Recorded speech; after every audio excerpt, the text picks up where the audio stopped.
Last lecture में हमने पढ़ लिया था कि ग्रुप क्या होता है, उसकी प्रॉपर्टीज़ क्या क्या होती है, कि कोई भी मेरा जो सेट है वो ग्रुप कब कहलाता है, जब वो उन 4 गुण धर्मों का क्या करे, पालन करे। पहला कि उसकी द्विचर संक्रिया हो यानी संवृत हो, सहचारी हो, तत्समक अवयव विद्यमान हो और प्रतिलोम अवयव का भी अस्तित्व हो। तो क्या अगर इन चारों कंडीशंस को फॉलो करता है कोई भी सेट, तो क्या कहलाता है, ग्रुप कहलाता है। और अगर वो क्रम विनिमय नियम का भी पालन करता है तो वो सेट क्या कहलाता है, आबेली या फिर क्रम विनिमय ग्रुप कहलाता है। हमने एक एग्जाम्पल भी सोल्व आउट कर दिया था और मैंने आपको बोल दिया था कि उसे अच्छे से प्रैक्टिस कर लेना, क्योंकि हमें आगे फाइंड करने होंगे। तो अब है हमारा एग्जाम्पल नंबर फर्स्ट। देखिए, ग्रुप के ऊपर ही डिफाइन है, प्रदर्शित कीजिए कि समुच्चय ए और एलिमेंट क्या है 1 ओमेगा ओमेगा स्क्वायर गुणा द्विआधारी संक्रिया के लिए ग्रुप है, जबकि 1 ओमेगा ओमेगा स्क्वायर इकाई के घनमूल है।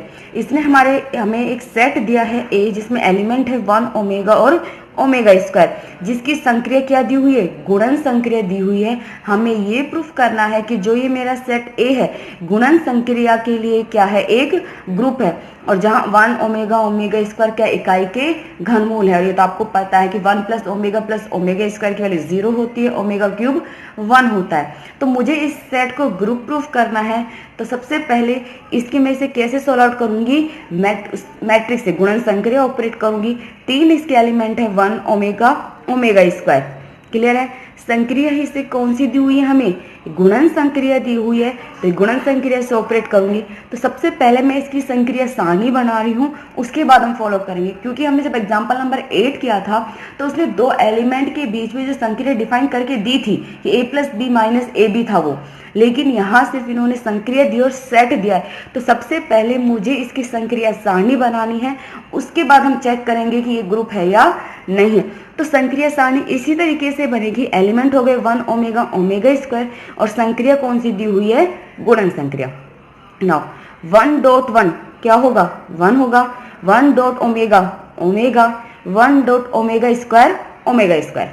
नाउ ओमेगा के साथ करते हैं, omega dot 1 omega omega dot omega omega square omega dot omega square यानी ओमेगा क्यूब, और ओमेगा क्यूब क्या होता है 1। Now omega square dot 1 omega square dot omega cube, और ओमेगा क्यूब की value 1। Omega square dot omega square omega की power 4, और omega की पावर 4 को क्या लिख सकते हो, ओमेगा क्यूब डॉट ओमेगा, और ओमेगा क्यूब की वैल्यू 1, तो यानी ये हो गया ओमेगा। ठीक है, ये टेबल तो आपको बनानी आ गई होगी कि किस तरह से मल्टीप्लाई किया। मैंने आपको फर्स्ट ईयर में भी जब समझाया था, जब मैंने आपको वहां पर अलजेब्रिक पढ़ाई थी। अब हम चेक करते हैं कि मेरा जो ये सेट है वो ग्रुप है या नहीं है। तो सबसे पहले द्विचर संक्रिया, देखिए द्विआधारी द्विचर संक्रिया क्या थी कि मैं जब भी सेट के एलिमेंट पे संक्रिया ऑपरेट करूं, ये संक्रिया लगाती हूं, तो मुझे उसी सेट का एलिमेंट क्या मिलना चाहिए, वापस मिलना चाहिए। तो मेरी संक्रिया कैसी होगी, द्विआधारी संक्रिया होगी। यहाँ देखिए, जब भी मैंने इस समुच्चय ए के अवयवों के बीच में गुणन संक्रिया लगाई है, तो जो मुझे ये एलिमेंट मिले हैं, 2 अवयवों के बीच में गुणन संक्रिया लगाई है, तो जो इस सारणी में मुझे जितने भी एलिमेंट मिले वो एलिमेंट किसके हैं, सेट के ही तो है, 1 ओमेगा ओमेगा स्क्वायर। यानी सारणी में जितने भी अवयव हैं वो सारे किसके अवयव है, ए के अवयव है। तो यानी ये संक्रिया मेरी कैसी है, द्विचर संक्रिया है। आगे बात समझ में। तो सारणी में प्रत्येक अवयव समुच्चय ए का ही अवयव है, इसलिए गुणन संक्रिया समुच्चय में क्या है, द्विचर संक्रिया। और यही हमें कहते हैं कि जब भी मैं संक्रिया लगाऊं तो मुझे उसी सेट का एलिमेंट वापस मिलना चाहिए जो कि मुझे मिल गए। हर एक एलिमेंट इसी सेट का है, तो मेरी संक्रिया कैसी है, द्विआधारी संक्रिया है। दूसरी हम चेक करते हैं साहचर्यता। तो एक कंडीशन ध्यान रखना, ये मेरी कैसी संख्या होगा, सम्मिश्र संख्या है, और सम्मिश्र संख्याओं के लिए जो गुणन संक्रिया होती है वो हमेशा सहचारी होती है। आप चाहो तो यहाँ पे इनके कोई से भी 3 एलिमेंट ले लेना और सहचारी नियम को ऑपरेट कर देना, आपकी वो कंडीशन फॉलो करेगी। चाहे 1 ओमेगा ले लेना, 1 ओमेगा ओमेगा स्क्वायर ले लेना, कुछ भी लेना, डॉट इसी तरीके से फॉलो करना, तो आपको वो सहचारी ही मिलेगी। और दूसरी कंडीशन हमारी यही है कि सम्मिश्र संख्याएं जो होती है वो गुणन संक्रियाओं के लिए हमेशा सहचारी होती है, इसलिए जो मेरी गुणन संक्रिया है इस समुच्चय ए के लिए कैसी है, सहचारी है। तीसरा, तत्समक अवयव का अस्तित्व। तत्समक अवयव का अस्तित्व क्या होता है? तत्समक अवयव कि मैं समुच्चय के अवयव की ऐसे अवयव से संक्रिया कराऊं कि मुझे वापस से वही एलिमेंट मिले। यही तो था A star E is equal to A, जहाँ ई तत्समक अवयव था। यहाँ देखिए सारणी की प्रथम पंक्ति और प्रथम स्तंभ से देखिए, ठीक है। प्रथम पंक्ति और प्रथम स्तंभ को जब मैं देखती हूँ तो ये कब मिले मुझे? जब मैंने वन किसके साथ संक्रिया कराई थी। तो जब मैंने इन अवयवों की वन से संक्रिया कराई, प्रथम पंक्ति और प्रथम स्तंभ से, तो मुझे इस सेट के वापस से वही एलिमेंट मिल रहे हैं। तो यानी इस गुणन संक्रिया का तत्समक अवयव क्या है? वन है। देखिए सारणी की प्रथम पंक्ति तथा प्रथम स्तंभ के अवलोकन से स्पष्ट है कि समुच्चय के अवयवों वन ओमेगा ओमेगा स्क्वायर की वन से संक्रिया कराने पर पुनः वही अवयव प्राप्त होते हैं। अतः समुच्चय ए में एक गुणन संक्रिया के लिए तत्समक अवयव है। यहाँ से आपको शो भी हो रहा है कि जब मैं इन वन ओमेगा और ओमेगा स्क्वायर की वन से संक्रिया कराती हूँ तो मुझे वापस से वही अवयव मिल रहे हैं। तो यानी इस संक्रिया के लिए मेरा जो तत्समक अवयव है वो क्या हो गया? वन हो गया। नेक्स्ट है प्रतिलोम अवयव का अस्तित्व। देखो प्रतिलोम अवयव की डेफिनेशन क्या होती है कि A star A dash is equal to one E, sorry ये ई क्या हो कि मैं अवयव समुच्चय के अवयव की इस ऐसे अवयव से संक्रिया कराऊं कि मुझे क्या मिलना चाहिए? तत्समक अवयव मिलना चाहिए। तो ये मेरा क्या कहलाता है? प्रतिलोम अवयव। मेरा इस सेट का जो तत्समक अवयव है संक्रिया का वो क्या है? वन है। यहाँ देखिए वन के लिए जब मैं वन से संक्रिया करा रही हूँ तो मुझे वन मिल रहा है, यहाँ पे तत्समक अवयव मिल रहा है। तो यानी वन का प्रतिलोम अवयव तो क्या हो गया? वन। जब मैं ओमेगा की ओमेगा स्क्वायर से संक्रिया करा रही हूँ तब मुझे तत्समक अवयव एक मिल रहा है। तो ओमेगा का प्रतिलोम अवयव क्या हो गया? ओमेगा स्क्वायर हो गया। और जब ओमेगा स्क्वायर की ओमेगा से संक्रिया कराती हूँ तो मुझे तत्समक अवयव एक मिल रहा है। तो ओमेगा स्क्वायर का प्रतिलोम अवयव क्या हो गया? वन। क्योंकि प्रतिलोम अवयव की डेफिनेशन यही कहती है कि मैं उसके ऐसे अवयव संक्रिया कराऊं कि मुझे तत्समक अवयव मिले। तो यहाँ पे वन की वन से संक्रिया कराने पर वन मिल रहा है, ओमेगा की ओमेगा स्क्वायर से संक्रिया कराने पर वन मिल रहा है, और ओमेगा स्क्वायर की ओमेगा से संक्रिया कराने पर वन मिल रहा है। तो यानी जो इसके अवयव है वन का प्रतिलोम अवयव वन हो गया, ओमेगा का प्रतिलोम अवयव ओमेगा स्क्वायर हो गया, और ओमेगा स्क्वायर का प्रतिलोम ओमेगा हो गया। क्लियर है ये चीज? आगे आपको समझ में? तो सारणी से स्पष्ट है कि वन ओमेगा ओमेगा स्क्वायर के प्रतिलोम अवयव वन ओमेगा स्क्वायर ओमेगा है। ये जो सेट ए है ये मेरी ग्रुप की सारी कंडीशन को सेटिस्फाई कर रहा है। तो यानी जो मेरा समुच्चय ए है वो सम्मिश्र संख्याओं के लिए क्या है? ग्रुप है। क्लियर है ना? कल मैंने आपको डेफिनेशन समझाई थी कि ग्रुपांक की कोटि, और मैंने आपको बोला था कि मैं एग्जांपल से समझाऊंगी। उसमें क्या कहा था कि अगर मेरा जी स्टार एक ग्रुप है तब समुच्चय जी में उपस्थित अवयवों की संख्या क्या कहलाती है? उस ग्रुप का ग्रुपांक की कोटि कहलाती है। यहाँ देखिए ये सेट जो मेरा मैंने इसे ग्रुप प्रूफ कर दिया है, ये मेरा ग्रुप है और इस समुच्चय में कितने अवयव है? 3 अवयव है। तो ये कैसा ग्रुप है? परिमित ग्रुप है जिसका ग्रुपांक 3 है। क्लियर है ये चीज? आप लोगों को समझ में आ गई होगी। अगर ये यहाँ पर ग्रुप प्रूफ अगर ये कहता कि आबेली ग्रुप भी सिद्ध कीजिए तो आप आबेली ग्रुप के लिए क्या करते? क्रम विनिमय नियम का भी चेक करते कि क्रम विनिमय है या नहीं है। तो जो चीज सहचारी के लिए अप्लाई हुई थी वो क्रम विनिमय नियम के लिए भी अप्लाई होती है, और वो क्या है कि सम्मिश्र संख्याएं जो होती है वो हमेशा क्रम विनिमय नियम का पालन करती है। और चाहो तो आप यहाँ से कोई भी 2 एलिमेंट लेके चेक कर लीजिए, वो सेटिस्फाई करेगा। एक सबसे अच्छा तरीका है यहाँ पर क्रम विनिमय नियम का पता लगाने का कि क्या है। आप जो पंक्ति देख रहे हो उस पंक्ति की संगत उसके स्तंभ में भी वही अवयव होते हैं। जिस पंक्ति को आप चेक कर रहे हो उसी पंक्ति के संगत उस पंक्ति के संगत जो स्तंभ होगा उसमें भी सेम वही अवयव होते हैं। यानी दोनों पंक्ति स्तंभ एक दूसरे के समरूप हैं तो वो क्या होती है?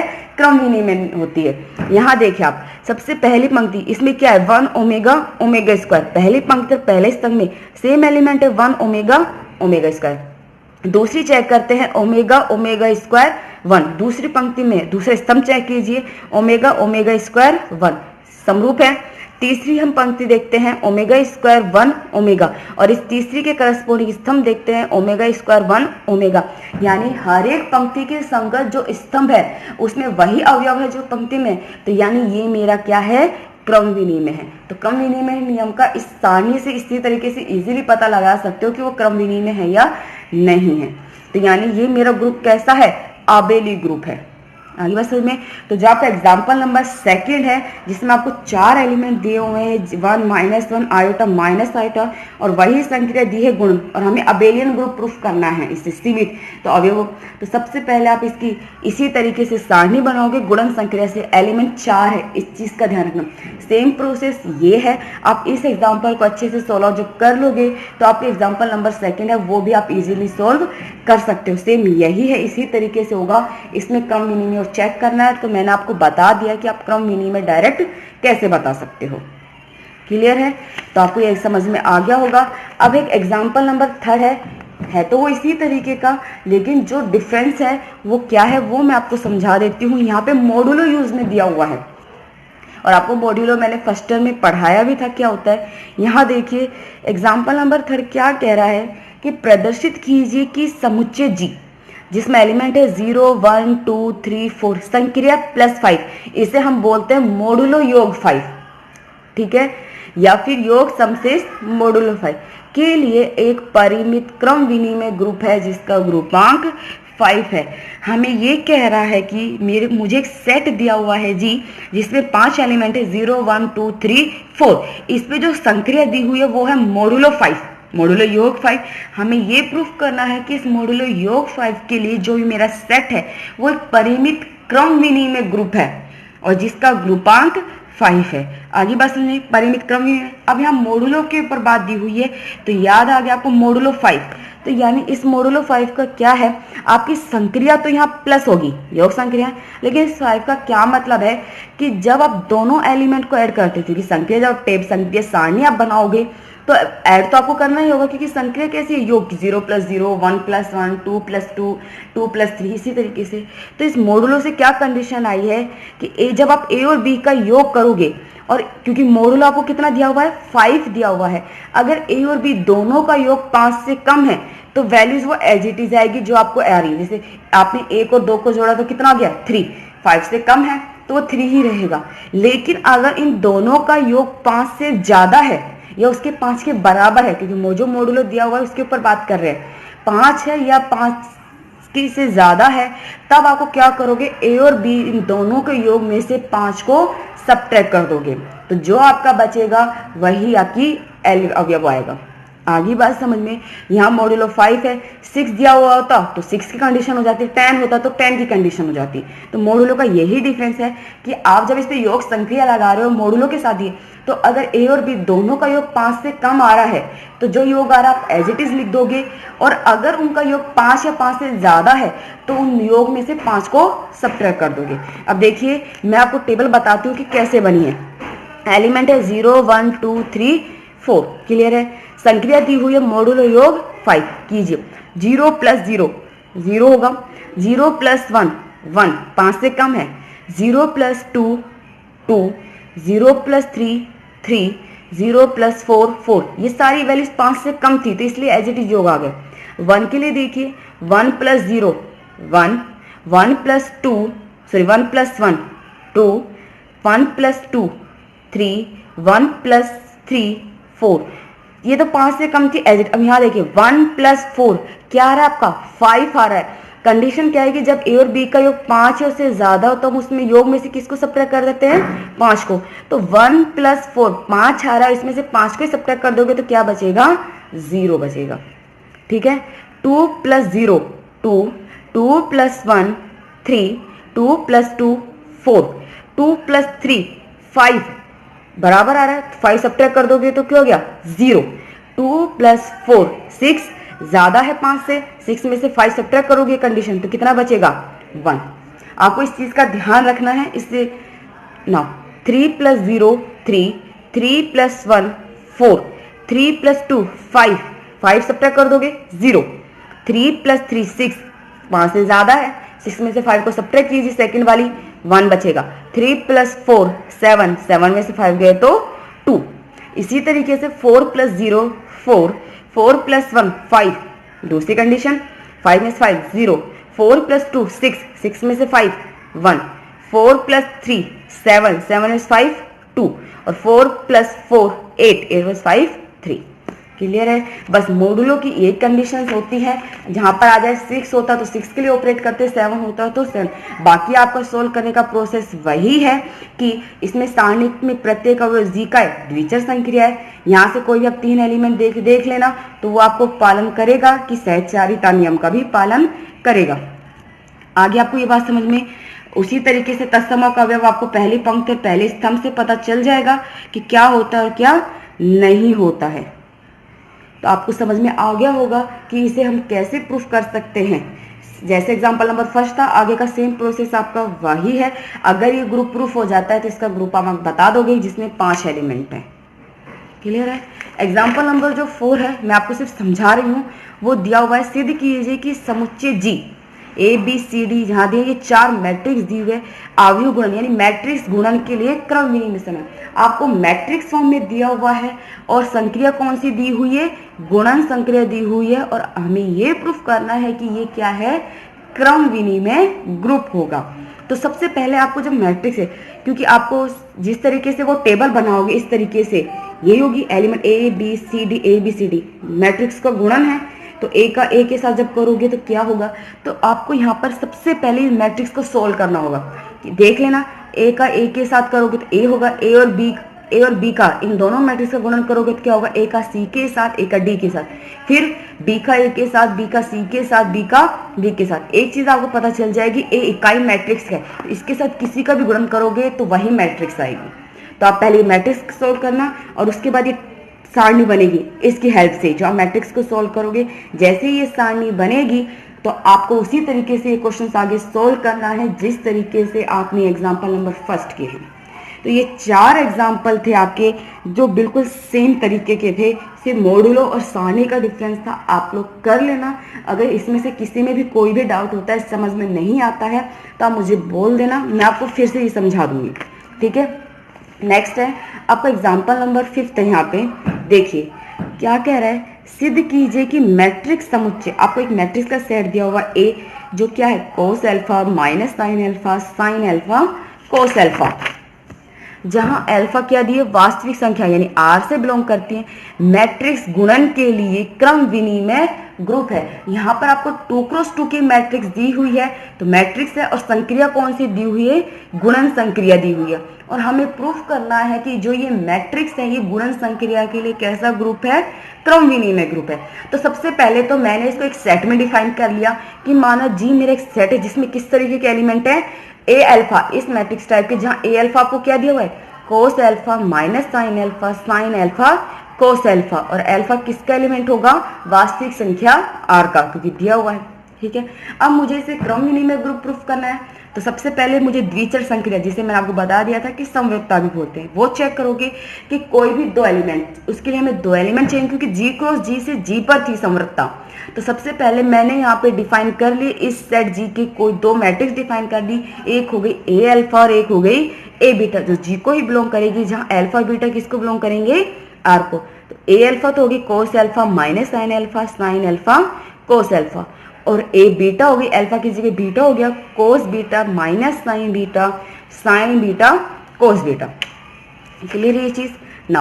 अब इन दोनों का मैट्रिक्स का क्या दिया हुआ, संक्रिया गुणन दिया, तो ए अल्फा डॉट ए बीटा यही करोगे तो आपको आ गया होगा पहली पंक्ति पहला स्तंभ, पहली पंक्ति दूसरा स्तंभ। मैट्रिक्स का गुणन करना तो आता है, जब मैट्रिक्स को मल्टीप्लाई करोगे तो आपको ये वैल्यूज मिलेगी। ये आपका फॉर्मूला बन रहा है कोस अल्फा प्लस बीटा का, यहाँ से जब माइनस कॉमन ले लोगे तो ये फॉर्मूला बन रहा है साइन अल्फा प्लस बीटा, ये फॉर्मूला है साइन अल्फा प्लस बीटा, और ये है कोस अल्फा प्लस बीटा। यानी आप इसे क्या लिख सकते हो, ए अल्फा प्लस बीटा, क्योंकि ए अल्फा आपकी ये थी तो यहाँ पर अल्फा प्लस बीटा है, तो ये क्या बन गया, ए अल्फा प्लस बीटा। यहाँ एक चीज देखिए, आपका जो अल्फा है वो आर से बिलोंग कर रहा है, सॉरी अल्फा आर से है, बीटा भी आर से है, और हमें पढ़ा था कि वास्तविक संख्याओं का जो सेट होता है वो योग संक्रिया के लिए कैसा होता है, एक ग्रुप होता है। तो अगर अल्फा आर से बिलोंग कर रहा है, बीटा आर से बिलोंग कर रहा है, तो अल्फा प्लस बीटा भी किस में बिलोंग करेगा, आर में बिलोंग करेगा। तो यानी जो ये ए अल्फा प्लस बीटा ये किस में बिलोंग कर गया, जी में। तो ए अल्फा जी का एलिमेंट था, ए बीटा भी जी का एलिमेंट था, तो ए अल्फा डॉट ए बीटा भी किसका एलिमेंट हो गया, जी का एलिमेंट हो गया। यानी जी में जो मेरी मैट्रिक्स गुणन संक्रिया है वो कैसी है, समवृत्त है। क्लियर है। साहचर्यता के लिए इसी तरीके से आप 3 मैट्रिक्स ले लोगे, ए अल्फा, ए बीटा और ए गामा। हमने 3 मैट्रिक्स ले ली, एलएचएस वाला पार्ट लेके चल रही हूँ, A alpha dot A beta A gamma. A alpha A beta का मल्टीप्लाई ये गामा के साथ करोगे तो ये होगा। उसी तरीके से आप वापस से फॉलो करोगे, सॉरी यहाँ पर नहीं है, कि अगर अल्फा बीटा और गामा आर के एलिमेंट हैं और योग संख्या आर में कैसी होती है, सहचारी होती है, ये कंडीशन फॉलो हो जाएगी तो आपको ये क्या मिल जाएगा, सहचारी मिल जाएगा। ठीक है, मैं आपको सिंपली समझा रही हूँ क्योंकि आप लोगों को समझ में आ जाएगा अगर आपको ग्रुप आ गया है। तीसरा, तत्समक अवयव क्या होता है, तो आपको पता है कि किसी भी मैट्रिक्स का जब हम इकाई मैट्रिक्स से गुणा करते हैं इकाई मैट्रिक्स से, तो मुझे वही मैट्रिक्स वापस फाइंड आउट मिलती है। तो यानी इस संक्रिया के लिए मेरा जो तत्समक अवयव होगा वो क्या होगा, इकाई मैट्रिक्स होगा, जिसे A0, अल्फा की जगह 0 रख लोगे आपको यही मिल जाएगा। क्लियर है। नाउ अब है प्रतिलोम अवयव का अस्तित्व, कि प्रतिलोम अवयव क्या होगा। तो देखिए, किसी भी जब मैट्रिक्स का प्रतिलोम इनवर्स फाइंड करना होता है तो किसी भी मैट्रिक्स का जो इनवर्स होता है वो क्या होता है, एडजॉइंट। अगर ए मेरी एक मैट्रिक्स है तो ए इनवर्स क्या होगा, एडजॉइंट ऑफ ए अपॉन में मोड ए, यही मिलेगा मुझे। क्लियर है ये चीज। तो यानी इस मैट्रिक्स का जो इनवर्स हो गया वो मुझे ये मिला है। मैं इसे लिख सकती हूँ कोस ऑफ माइनस एल्फा, कि cos of minus x cos x होता है, इसे लिख सकती हूँ minus of sine of minus alpha, यही मिलेगा। इसे लिख सकती हूँ साइन ऑफ माइनस एल्फा और इस कोस एल्फा को लिख सकती हूँ कोस ऑफ माइनस एल्फा। अगर आप देखें तो जो आपको दी हुई मैट्रिक्स थी, ये जो ए अल्फा ये थी, यहाँ अल्फा की जगह क्या हो गया, माइनस एल्फा, यानी जो आपको प्रतिलोम मिला है वो क्या है, ए माइनस एल्फा। और अगर एल्फा आर को बिलोंग कर रहा है तो माइनस एल्फा भी किसको बिलोंग करेगा, आर को बिलोंग करेगा, क्योंकि आर मेरा योग संक्रिया के लिए एक ग्रुप होता ही है। तो यानी जो मेरी ये योग, इसका जो मैट्रिक्स गुणन के लिए प्रतिलोम अवयव क्या हो गया, ए माइनस एल्फा। क्रम विनिमय के लिए फिर से आप 2 मैट्रिक्स ले लोगे, सोल्व करोगे तो ये क्रम विनिमय भी होगी। क्लियर ये चीज, आप ट्राई कर लेना। अगर कुछ चीज समझ में नहीं आएगी तो मैं आप लोगों को फिर से समझा दूंगी। ठीक है, एग्जाम्पल नंबर 6 देखिए, सिर्फ समझा रही हूँ, मैंने सोल्व कर दिया है। सिद्ध कीजिए कि अशून्य वास्तविक संख्याओं के समुच्चय आर नोट पर 4 एकाकी आच्छादक रूपांतरण F1, F2, F3, F4 जो इस तरीके से परिभाषित है का समुच्चय संयुक्त फलन के लिए ग्रुप है। और संयुक्त फलन क्या होगा, O से। आपको 4 फंक्शन दे दिए सेट G के, F1, F2, F3, F4, और ये फंक्शन इस तरीके से डिफाइन है और मुझे प्रूफ करना है कि संयुक्त फलन के लिए क्या है, ग्रुप है। संयुक्त फलन की संख्या को इससे डिफाइन करते हैं। तो जब आप सोल्व करोगे तो आपने जैसे फोग पढ़ा है, गोफ पढ़ा है, सोल्व आउट करना तो आता होगा। तो सबसे पहले F1 का इन चारों के साथ निकालोगे, फिर F2 का निकालोगे, फिर F3 का निकालोगे और F4 का निकालोगे। मैंने निकाल दिया है, आप लोग फोग और गोफ निकालना पढ़ चुके हो तो आपको ये समझ में आ जाएगा। और उसके बाद आपकी ये टेबल बन जाएगी जब ये हेल्प से निकालोगे। ठीक है, और जैसे ये टेबल बनी तो आप लोग एग्जाम्पल नंबर जैसे आपने फर्स्ट सोल्व आउट किया था उसी तरीके से आप इस एग्जाम्पल को करोगे तो ये आपका एक ग्रुप प्रूफ हो जाएगा। क्लियर है। एग्जाम्पल नंबर 7 सेम इसी तरीके का है जैसे एग्जाम्पल नंबर 6 है। काफी लेंथी था, लंबा, चाहो तो आप मत करना क्योंकि इतना लंबा आएगा नहीं एग्जाम में, टाइम वेटेज ज्यादा है। एग्जाम्पल नंबर 8 मैंने कल करा दिया था, जिस तरीके से एग्जाम्पल नंबर 8 कराया था उसी तरीके से आपको एग्जाम्पल नंबर 9 है। ठीक है, बस यहाँ पर क्रमिक युग्मों के रूप में फंक्शंस डिफाइन हो रहे हैं। तो आप तत्समक अवयव, प्रतिलोम अवयव आप उसी तरीके से फाइंड आउट जब कर लोगे तो आपका ये क्वेश्चन भी सोल्व आउट हो जाएगा। अब एग्जाम्पल नंबर 10 है, सिर्फ ये एक ही क्वेश्चन है, ये चीज आपके सिलेबस में थी नहीं लेकिन ये क्वेश्चन है तो मैं आपको क्वेश्चन समझा देती हूँ। सिद्ध कीजिए कि मॉड्यूलो m की अवशेष कक्षाओं के योग के सापेक्ष एक ग्रुप बनाती हैं। कि जो मॉड्यूलो m होता है वो अवशेष कक्षाओं की संक्रिया दी है योग कि उसके सापेक्ष क्या होती है, एक ग्रुप होती है। तो देखिए सबसे पहला अवशेष कक्षा डेफिनेशन क्या होती है, मैंने मान लिया r क्या है, मेरा एक पूर्णांक है, r एक पूर्णांक है, तब मॉड्यूलो m के सापेक्ष r की अवशेष कक्षा है। अगर r एक पूर्णांक है तो इस r की मॉड्यूलो m के सापेक्ष जो अवशेष कक्षाएं होंगी वो होंगी किस तरीके से, अवशेष कक्षाओं को इस तरीके से ब्रैकेट में डिफाइन किया जाता है, जो होगी x और x किसका एलिमेंट होगा, z, पूर्णांकों के समुच्चय z से बिलोंग करेगा, जहां x congruence r modulo m। और ये आपने सर्वांग समता फर्स्ट ईयर में मैंने आपको पढ़ाया था। इस एग्जाम्पल पे आपको कुछ ज़्यादा टाइम स्पेंड मत करना, क्योंकि ये सिर्फ सिंपल सा है तो सिंपल सा एग्जाम्पल, लेकिन डेफिनेशन आपको बेसिक की है, ठीक है। तो अवशेष कक्षाओं को इस तरीके से ब्रैकेट में डिफाइन किया जाता है, जहां इसमें किस तरीके के एलिमेंट होते हैं, x, और x किससे बिलोंग करता है, z से, तथा x congruence r modulo m। ये सर्वांग समता जो मैंने आपको फर्स्ट ईयर में पढ़ाई थी, m मोडुलो है, r आपका पूर्णांक है, और x में इस तरीके का एलिमेंट है। क्लियर है ना। अब मैंने ये आपकी डेफिनेशन थी, अवशेष कक्षाओं में इस तरीके के एलिमेंट होते हैं। अब देखिए, मैंने माना कि सभी मॉडुलो m की जो अवशेष कक्षाएं हैं, क्योंकि इसमें काफी एलिमेंट होंगे, इन सभी अवशेष कक्षाओं का जो समुच्चय है वो क्या है, IM है, जिसमें एलिमेंट होंगे 0। ये कक्षाएं बन रही हैं 1 2, कहां तक के एलिमेंट होंगे, m-1 तक की। याद रखना, ये 0 की कक्षा है, ये 1 की है, ये 2 की है। क्लियर है ये चीज ना। इस तरीके के अब मुझे ये प्रूफ करना है कि जो मेरा IM है वो क्या है, एक ग्रुप है। तो सबसे पहले समवृत्ता, तो मैंने इस सेट से IM से 2 एलिमेंट मान लिए, एक है इसकी कक्षा x है और दूसरी y है। जैसे दोनों को ऐड करती हूँ तो ये क्या हो जाएगा, residue of x plus residue of y, यानी x की अवशेष कक्षाएं प्लस y की अवशेष कक्षाएं। क्योंकि अवशेष कक्षाएं योग संक्रिया के लिए क्या होती है, ग्रुप योग संक्रियाओं के लिए संवृत होती है, तो ये आपका हो जाएगा मोर x प्लस में y अवशेष कक्षाओं में। अब यहाँ से 2 कंडीशन डिफाइन करते हैं, क्योंकि आपका मोडुलो m है। पहली कंडीशन कि जो ये योग है वो m से कम हो, और दूसरा कि ये जो योग है वो m से बड़ा या उसके बराबर हो। सबसे पहले हम बात करते हैं, अगर x प्लस वाई क्या हो, लेस देन m हो, कि अगर इनका योग m से छोटा है तब तो जो ये मेरा रेजिड्यू है वो किस में बिलोंग करेगा, IM में। क्योंकि जो IM की अवशेष कक्षाएं मैंने डिफाइन की थी, इसमें कहाँ तक के एलिमेंट थे, n-1 तक के एलिमेंट थे, कक्षाएं थी। तो अगर ये x प्लस वाई योग m से छोटा होगा तो जो residue class of x plus Y है वो किस में बिलोंग करेगी, IM में, ठीक है, क्योंकि इसमें m से। अब दूसरी कंडीशन है कि अगर इनका योग m या उससे ज्यादा है तो क्या होगा, x plus Y is equal to QM plus में R। इसका क्या मतलब हो गया है, m आपका मोडुलो। अगर फॉर एग्जाम्पल मैं आपको एक डिफाइन कराती हूँ, मैंने एक मोडुलो क्लास 5 के लिए डिफाइन करवा रही हूँ, ठीक है, ये मेरा 39 है, तो इसे लिख सकती हूँ 7 इंटू 5 प्लस में 4। यहाँ पर ये देखिए, योग x प्लस वाई आपका 39 हो गया है, Q हो गया है 7, M हो गया है 5, और R रिमाइंडर हो गया 4। क्लियर है ये चीज। तो अगर जब इसका योग m या उससे ज्यादा है तब आपका x प्लस वाई किसके बराबर होगा, QM प्लस में R। जहाँ Q तो किसका एलिमेंट होगा, Z का एलिमेंट होगा, और R कहाँ से बिलोंग करेगा, 0 से m के बीच में, लेकिन m से छोटा होगा ना। अब अगर अवशेष कक्षाओं में मैं बात करती हूँ तो ये तो कंप्लीटली डिवाइड हो जाएगा, सिर्फ आपको पास क्या बचेगा, R के बराबर बचेगा, और ये R के बराबर है। और चूंकि R की रेजिड्यू जो क्लासेस है वो इसी तरीके से डिफाइन है, तो x प्लस वाई भी किस में बिलोंग करेगा, IM।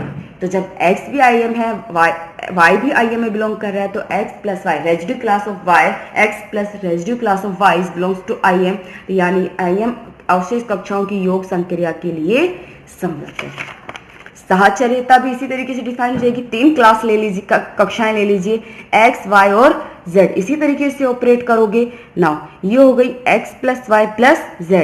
चूंकि ये जो x, y, z है ये एलिमेंट तो किसमें बिलोंग करेंगे, पूर्णांकों के समुच्चय z में बिलोंग करेंगे, और पूर्णांकों का जो समुच्चय z होता है वो योग संक्रिया के लिए एक ग्रुप होता है। तो आप उसको लिख सकते हैं इसे x plus Y plus z, इसे खोलोगे तो ये आपकी सहचारी हो गई है। नाउ तत्समक अवयव डिफाइन करोगे, तो तत्समक अवयव मैंने ले लिया, इसका क्या है, 0 है।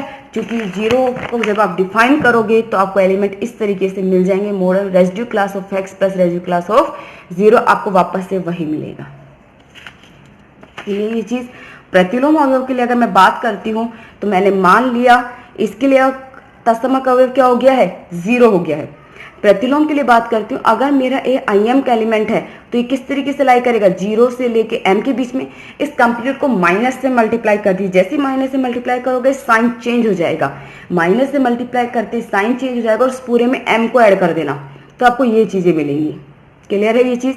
और यानी ये कंडीशन भी सेटिस्फाई हो रही है किस तरीके से, तो m माइनस ए किस में बिलोंग करेगा, IM में, जो किस तरीके से है कि a प्लस m माइनस ए जब आप करोगे तो आपको क्या मिलेगा, m, और चूंकि मॉड्यूलो m है प्रॉपर डिवाइड हो जाएगा यानी 0। तो आप देखिए प्रतिलोम की डेफिनेशन हो गई, तो यानी a के लिए जो प्रतिलोम अवयव हो गया वो क्या हो गया, m माइनस ए, रेजिड्यू क्लास में डिफाइन है अवशेष कक्षाओं में अस्तित्व है। और इसी तरीके से क्रम विनिमयता 2 नियमों की हो जाएगी। क्लियर है। मैंने आपको सिर्फ ये चीज़ें नॉर्मली समझाई है क्योंकि मैं आपको ग्रुप पढ़ा चुकी हूँ।